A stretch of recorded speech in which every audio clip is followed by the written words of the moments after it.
Send Gloria to Volona.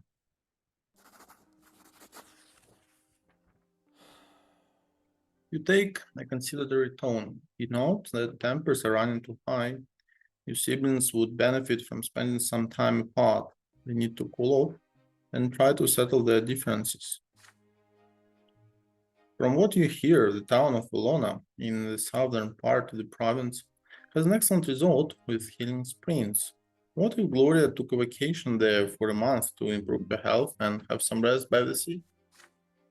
Gloria shakes her head hesitantly. Are you trying to get rid of me, Michael? So I won't be in your way?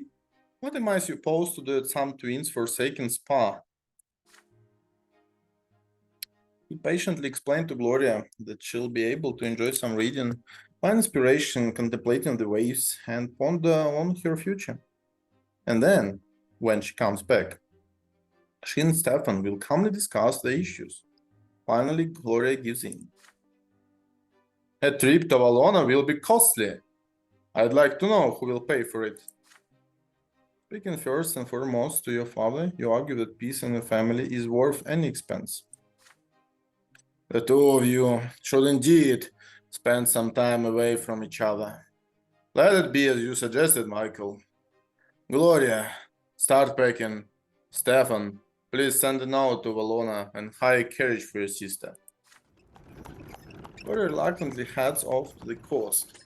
This trip forces the family to spend a hefty sum, but without the constant bickering of your brother and sister, the tension at home quickly dissolves. You now need to keep an eye on Gloria. Stefan devotes himself to an exotic social life. Gloria returns surprisingly serene. After a month in Bologna, her temper has mellowed for a time. She engrossed in her own affairs and does not draw her brother's ire. So, of course, we spent some money. Now we are a bit more manipulative, but still naive. Locons is better.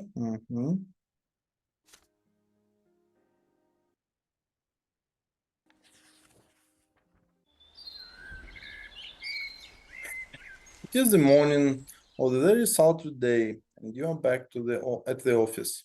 You are beginning to get used to the duties of your new profession. Father visits you on the job now and then to see your progress and provide advice. But by now, he is confident you can handle the work on your own. There is your first case assigned by the prefect himself. From the comfort of your chair, you go through the facts and circumstances of the case. The matter seems simple at first.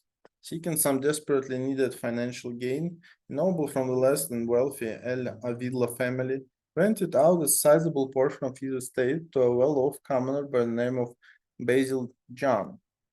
All the rent payments are in order, and there is plenty of time left before the lease is set to expire.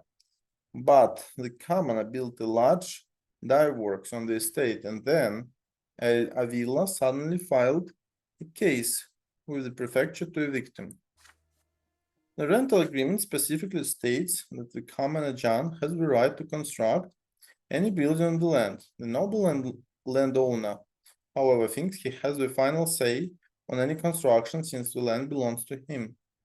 Basil John, on the other hand, has refused to vacate the rented land since the terminal agreement has not expired. Both parties are to appear at the prefecture to hear your decision. The litigant, Sir El Avila, enters first. He is an aged noble who dresses far too colorfully for his years. He walks into your office with confidence and sits in front of you. Next man to enter is Basil John, a heavy-set man with thick beard, clothed in an old jacket and clutching a hat. He stands by your desk and bows to you. Sir El Avila does not hesitate to speak first. Your Honor, I demand you drive the commoner John from my land. His dye works is a noisy, nasty, ugly building, and I refuse to have it on my property. My family already had to endure the warehouses and the filthy workers right by our own estate, but it is simply beyond the pale.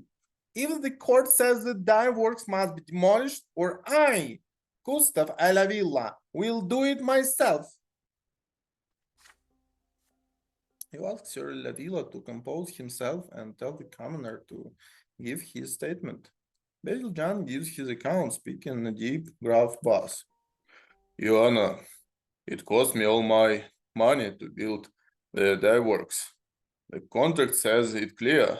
I got the right to build anything on the land during my rental period. And Sir Avila didn't say a word at first, but now he up and demands we demolish it. My family built ruin. That's not gonna happen, I say. Sir Lavilla screams at him in return, outraged by what he calls his cunning trickery. The bearded Basil John disagrees again and again, his pudgy finger pointing at the closing agreement. It is noon already. The sun is so hot. Even the air itself seems to melt away. This is your first case ever. It is time to deliver your verdict.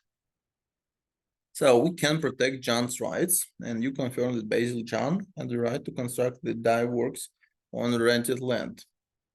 Of course, we can comply with Ella Villa's demands.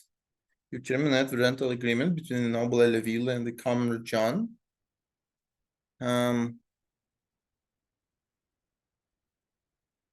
We can terminate the rental agreement.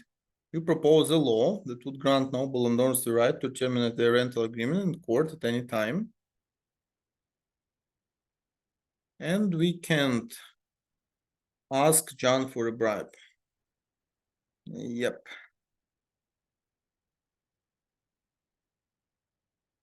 So, what will you choose?